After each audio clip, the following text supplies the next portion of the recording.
Terus dok, masyarakat itu juga kan kadang mikir ya dok ya, kalau dicabut itu menyebabkan kebutaan. Itu sih kata masyarakat sih sebenarnya. Benar-benar. Iya banyak. Menurut dokter itu tuh emang mitos atau fakta sih sebenarnya?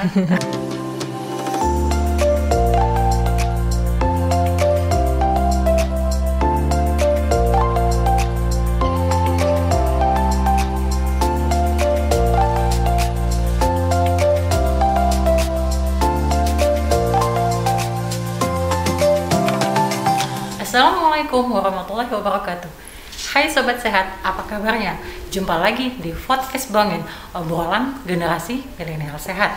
Bersama dengan saya, Septiana, selaku host pada hari ini yang akan menemani Sobat Sehat semua dengan tema pentingnya menjaga kesehatan gigi dan mulut pada masa pandemi. Dalam rangka memperingati Hari Kesehatan Gigi dan Mulut Sedunia, di episode kali ini kita akan kedatangan narasumbernya langsung, yaitu Dr. Gigi Desi dan Dr. Gigi Stefani. Langsung saja kita sapa narasumbernya. Selamat datang Dr. Gigi Desi dan Dr. Gigi Stefani. Apa kabarnya hari ini, Dok? Alhamdulillah sehat. Alhamdulillah baik Mbak Septi hari ini. Alhamdulillah baik. Pokoknya kita saat ini urusan yang lain belakang, yang penting kita sehat ya dok ya? Iya pastinya. Sebelum kita memulai obrolan yang seru dan santai ini, ada baiknya kita mempersilahkan dokter-dokter yang cantik ini untuk menyapa Sobat Sehat semua. Oke. Halo sahabat sehat semua, apa kabarnya? Halo Sobat Sehat. Hari ini mudah-mudahan siap ya mau dengerin obrolan kita pada hari ini. Semoga sehat semua ya Sobat Sehat. Oke. Sobat Sehat, banyak sekali mitos yang berkembang di masyarakat mengenai kesehatan gigi dan mulut. Sering kita dengar, sayangnya banyak dipercaya sih oleh masyarakat sih dok, sehingga menyebabkan kesalahpahaman dalam kehidupan kita sehari-hari. Agar tidak semakin salah paham, mari Sobat Sehat kita simak penjelasan dari dokter-dokter yang cantik ini. Begini ya dok, pada masa pandemi saat ini banyak masyarakat mengeluhkan sakit gigi yang seperti apa kayak gitu. Menurut dokter, di masyarakat itu apa saja sih yang mereka keluhkan kayak gitu? Oke, menurut data riset kesehatan dasar, penyakit yang sering timbul di rongga mulut itu adalah karies dan gigi berlubang.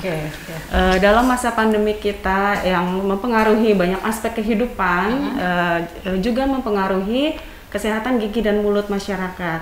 Oleh karena itu, penting sekali bagi kita semua untuk menjaga kesehatan gigi dan mulut, terutama di masa pandemik seperti ini. Karena pada masa pandemik seperti ini, masih banyak masyarakat yang memilih untuk tidak mengunjungi dokter gigi. Oke. Terus kenapa ya dok? Kok gigi itu bisa berlubang? Penyebabnya menurut dokter apalah? Jadi gigi berlubang kadang-kadang di mitos sama masyarakat tuh makan ini, makan itu sebenarnya memang benar. Faktor dari karies itu sebenarnya ada 4. Jadi faktornya gigi itu sendiri pertama. Yang kedua itu sisa makanan, kemudian time atau waktu yang lama, kemudian adanya bakteri. Jadi sebenarnya karies itu karena sisa makanan yang nempel di gigi itu terlalu lama dan tidak dibersihkan, akhirnya dia menyebabkan mengeluarkanlah istilahnya itu benda yang erosi atau korosif. Jadi akhirnya gigi itu berlubang karena dari si kuman tadi, si bakteri tadi. Bakteri tadi. Jadi sebenarnya intinya ya rajin-rajin menyikat gigi. Sama pola makan kita juga harus diatur juga ya. Iya benar. Sama juga dengan perilaku ya, perilakunya untuk mungkin mengurangi makanan yang manis, menyikat gigi secara teratur, seperti itu. Oke. Terus dok, ada yang mengatakan bahwa menyikat gigi dengan bulu sikat gigi yang keras dan kuat dapat membuat gigi kita lebih bersih ya dok ya. Sebenarnya itu mitos atau fakta sih dok? Sebenarnya menyikat gigi itu yang baik adalah dilakukan dengan cara yang baik, di waktu yang tepat sebenarnya. Jadi sebenarnya itu mitos. Jadi kita bisa jelasin juga ya, bulu sikat yang keras harusnya sebenarnya kalau sikat gigi yang baik itu sikat gigi yang lembut dan sesuai dengan ukuran mulut kita. Jadi kalau misalnya memang anak-anak, pergunainlah sikat gigi untuk anak-anak. Jadi sesuai dengan ukuran dan kemudian jangan lupa sikat gigi itu harus diganti 1 bulan 1 kali. Oke. Nah sobat sehat, kalian kan sudah dengarkan sikat giginya 1 bulan 1 kali harus diganti. Selanjutnya yang sering kita dengar lagi dok, gusi berdarah saat menyikat gigi itu apakah hal yang normal? Karena gini loh, kita berpikir masyarakat kok bisa mikirnya kayak gitu. Menurut dokter bagaimana ya? Kalau gusi berdarah itu sebenarnya merupakan tanda suatu penyakit ya, penyakit dalam gigi dan mulut. Bukan, kalau kita bilang itu peradangan gusi. Peradangan. Atau disebut juga gingivitis gitu. Berarti di saat dia menyikat gigi, kemungkinan sudah ada masalah pada gusinya. Gitu ya, sebaiknya segera diperiksakan. Jadi benar kata dokter Desi tadi, itu biasanya gingivitis. Jadi gingivitis itu juga bisa penyebabnya itu karang gigi. Jadi kalau orang masyarakat itu taunya kalau bahasa Sekayu apa ya? Guam. Guam itu bengkak. Atau karang gigi. Karang gigi ya. Jadi sebenarnya kenapa bisa berdarah? Karena kadang-kadang karang gigi itu kan memang ada beberapa jenis. Jadi dia ada di bawah gusi dan di atas gusi. Kalau secara awamnya kita bilang ya, kalau kita bahasanya subgingiva dan supragingiva. Jadi kalau subgingiva itu jelas tidak kelihatan. Jadi ketika sikat gigi itu kan adalah benda atau massa benda asing yang ada di gusi. Otomatis ketika kita sikat gigi itu bergerak, otomatis si karang gigi tadi melukai gusi, akhirnya berdarah. Jadi sebenarnya benar ada masalah pasti di dalam rongga mulutnya. Makanya berdarah. Sudah ada masalah. Jadi sebaiknya ya masyarakat kalau sudah seperti itu boleh konsultasi ke dokter giginya. Nah ini yang seringkali dianggap sepele sih dok oleh masyarakat. Sebagian kita malas sikat gigi setelah makan, dan ada juga langsung sikat gigi setelah makan. Jadi menurut dokter itu mitos atau fakta sih, langsung setelah selesai makan itu baik?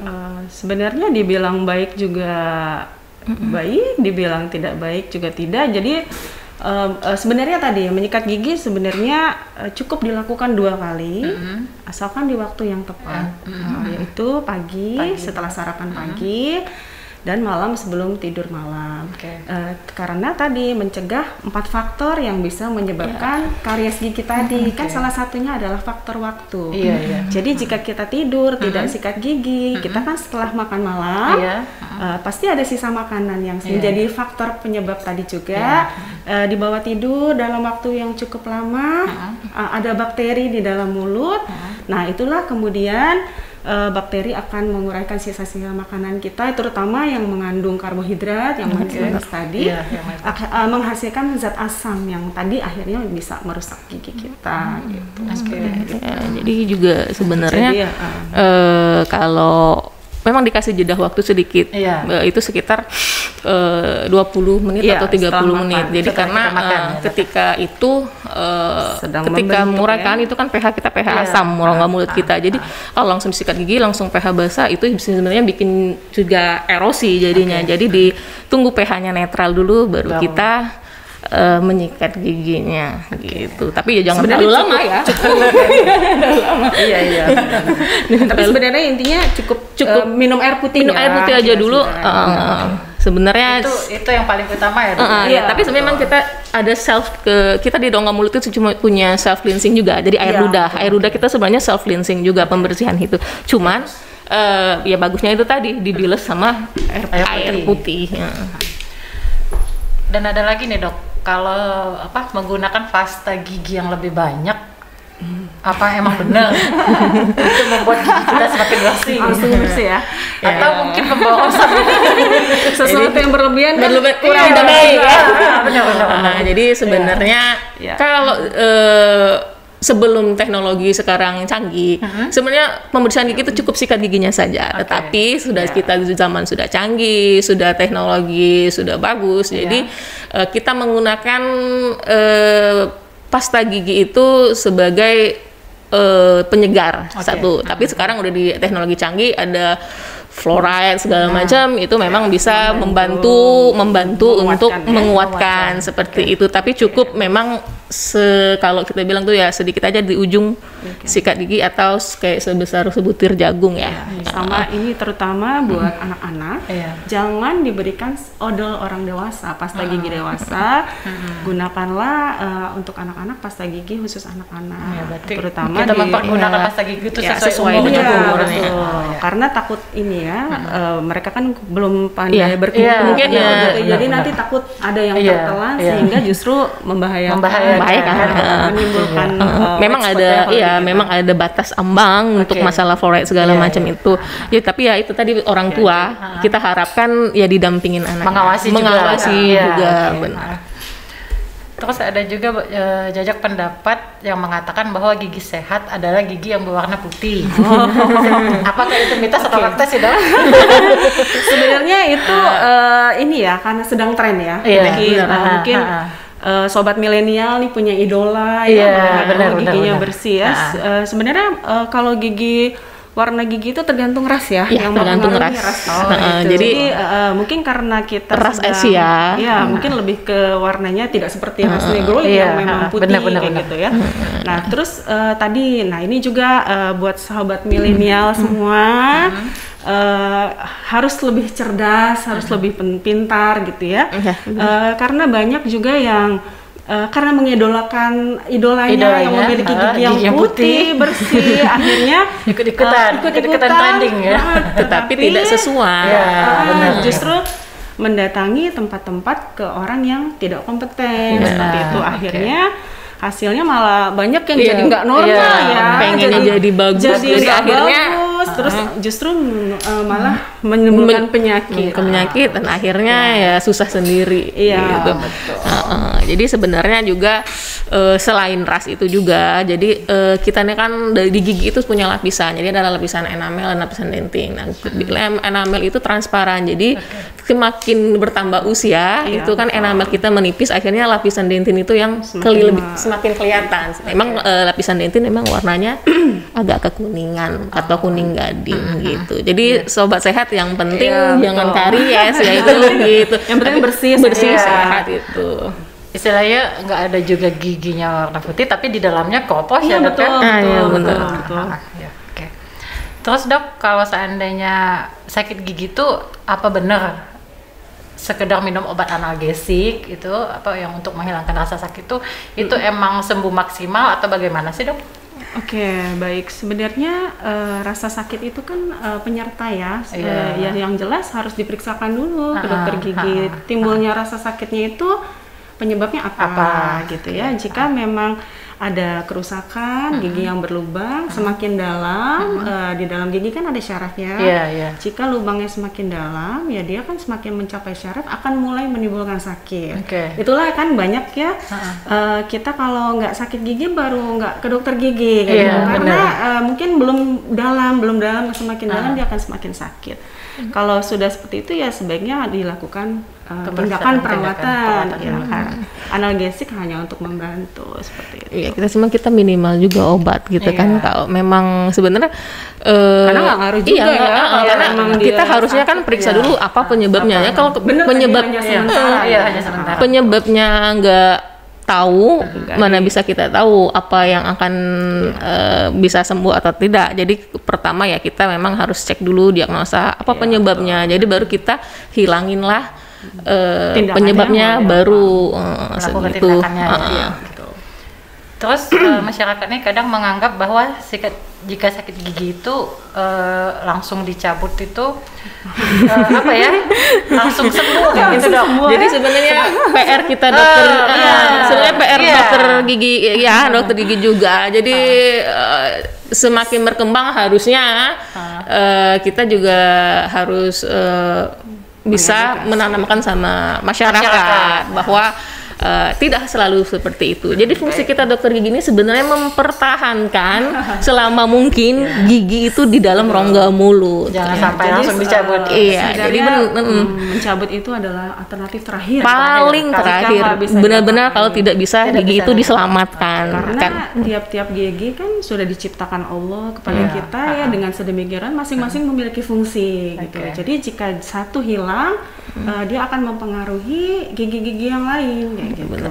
Jadi sebaiknya selama bisa dipertahankan harus dipertahankan. Karena sebenarnya nggak enak ya, nggak ada gigi. Iya, benar.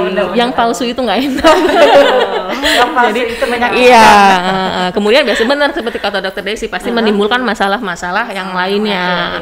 Kalau sudah gigi hilang, akhirnya mungkin gigi yang lain bergeser ya. Iya, mungkin kesannya beres dicari. Beres, tapi ternyata ada di kemudian hari giginya yang bergeser, terjadinya periodontitis karena tidak ada gigi lawan. Tidak ada. Misalkan tidak diganti, harusnya ya, kalau misalnya gigi itu memang tidak bisa diselamatkan dan kita harus dicabut, itu harusnya diganti dengan gigi palsu gitu. Terus Dok, masyarakat itu juga kan kadang mikir ya Dok ya, kalau dicabut itu menyebabkan kebutaan. Itu sih kata masyarakat sih sebenarnya. Benar. Iya, banyak. Menurut dokter itu tuh emang mitos atau fakta sih sebenarnya? Sebenarnya ya, kalau gigi berlubang itu kan tentu saja ada bakteri ya, dan gigi ini berada di dalam rongga mulut. Rongga mulut ini kan ibarat pintu, pintu yang dimana semua yang masuk melalui rongga mulut akan masuk ke dalam tubuh kita. Jadi melalui makanan ya, jika ada bakteri di dalam mulut, justru bakteri inilah yang bisa menimbulkan penyakit lain. Jadi di istilah di kita fokal infeksi seperti itu. Jadi sebenarnya rongga mulut ini gerbang utama, gerbang utama. Pintu masuk. Jadi biasanya nih kalau kita di vaskes ya Dokter Desi, Dok aku takut nih gigi atas, terutama gigi atas gigi atas buta. Jadi sebenarnya memang sarafnya itu sebenarnya jauh. Jadi kalau saraf mata itu nervus ophthalmicus, sedangkan yang itu nervus alveoli superior itu jauh. Tetapi itu kadang-kadang ini Dok, kenapa nih dokter spesialis mata? Aku rabu nih, terus dioper ke dokter gigi. Coba diperhatikan, sebenarnya itu benar kata dokter, itu karena bakteri. Karena kita kan di gigi pun ada pembuluh darah. Pembuluh darah itu jalannya si bakteri tadi. Akhirnya sebenarnya dari gigi yang infeksi akhirnya menyebabkan penyakit yang lain itu karena si bakteri berjalan dari pembuluh darah. Jadi sebenarnya mitos ya sahabat-sahabat ya. Jadi jangan takut untuk perawatan atau memang perawatan ya, atau malahan cuma mau tampil gigi atas aja mereka takut. Karena tadi buta tadi ya. Nah, ini masalah tampal gigi loh Dok. Masyarakat juga kan mikirnya sebenarnya lebih baik ke puskesmas atau ke rumah sakit itu Dok. Jadi kebetulan ya Dokter Desi bertugas di rumah sakit, saya bertugas di puskesmas ya. Kebetulan ya. Lebih baiknya kayak gimana? Kalau saya ya mungkin bisa kasih ini ya, masukan. Kita ini di Musi Banyuasin, alhamdulillah di setiap kecamatan, di setiap puskesmas sudah lengkap ya Dok ya. Insya Allah sudah. Dokter giginya sudah ada. Jadi perawatan yang bisa dilakukan di puskesmas, tentu saja dokter gigi yang ada dirawat di puskesmas. Jadi masyarakat bisa mendatangi fasilitas layanan kesehatan yang terdekat.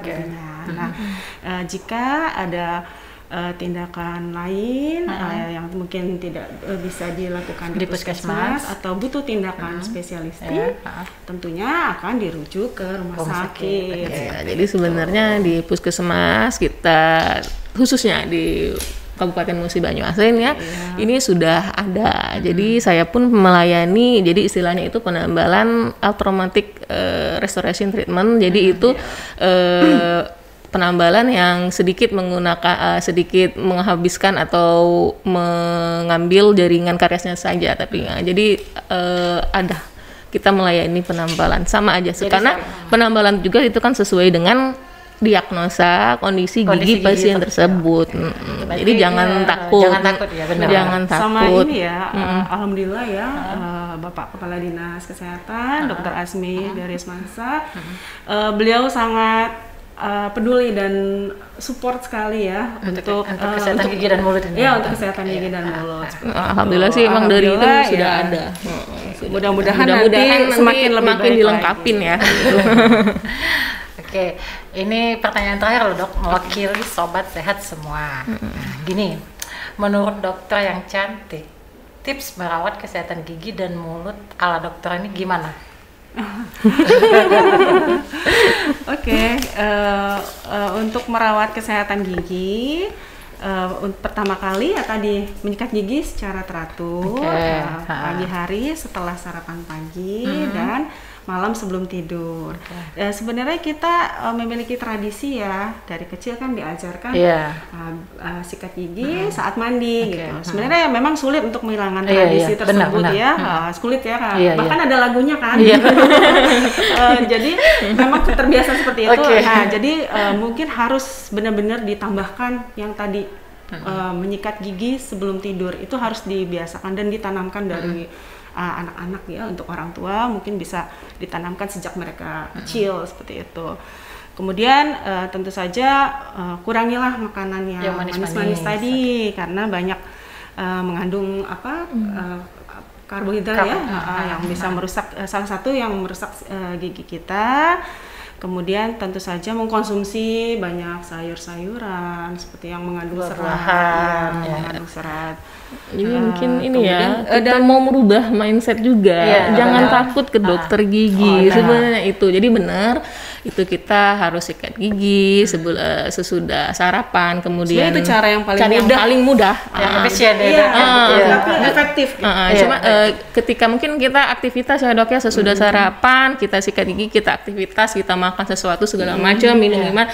Yang itu yang paling penting, minum air putih. Jadi atau dikumur-kumur air putih, dibeles dan kemudian kalau misalnya ada sedikit rasa sakit sedikit saja, jangan dibiarin aja. Jadi cepat-cepatlah datang ke fasilitas kesehatan. Mungkin ini wajib kontrol ya, makanya 6 bulan sekali itu harus hadir datang gitu kan, periksa. Jika ada kerusakan lebih cepat diketahui lebih dini seperti itu.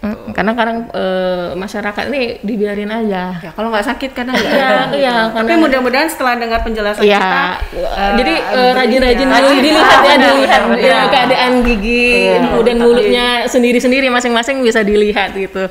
Nah Sobat Sehat, itulah tadi beberapa penjelasan tips perawatan kesehatan gigi dan mulut ala dokter-dokter yang cantik ini. Jika Sobat Sehat membutuhkan informasi seputar kesehatan, gaya hidup, dan pola hidup kesehatan lainnya, tonton terus di Podcast Bongen, podcastnya Dinas Kesehatan. And for your information, untuk Sobat Sehat yang ingin konsultasi masalah gigi dan mulut pada tanggal 29 dan 30 Juni, seluruh fasilitas layanan kesehatan Kabupaten Musi Banyuasin akan mengadakan konsultasi gigi dan mulut. Jadi jangan sampai ketinggalan ya.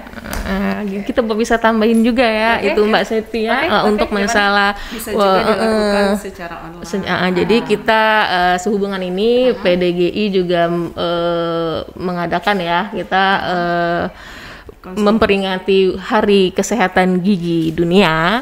Itu PDGI cabang Musi Banyuasin mengadakan konsultasi gratis atau konsultasi online gratis itu pada tanggal 29 sampai 30 Juni 2022, dan itu yang melayani itu hotline-nya bisa di sini ya. Hotline-nya bisa ya. Itu yang melayani itu dokter gigi satu Mubah. Seluruh Mubah. Seluruh dokter gigi ya. Iya, nanti jadi ada shift-shiftnya, silakan sobat sehat bisa, kalau misalnya ada yang mau ditanya boleh. Jadi untuk tanggal 29 sama 30 tuh itu khusus dari PDGI cabang Mubah. Silakan sobat sehat yang mau bertanya-tanya, konsultasi sangat dipersilakan gitu. Oke, terima kasih kepada Sobat Sehat yang sudah menonton, dan terima kasih kepada Dokter Gigi Desi dan Dokter Gigi Stefani yang telah meluangkan waktunya untuk hadir di Podcast Bongen. Sampai jumpa lagi di Podcast Bongen selanjutnya. Kita sehat, kita pacak gale. Wassalamualaikum warahmatullahi wabarakatuh.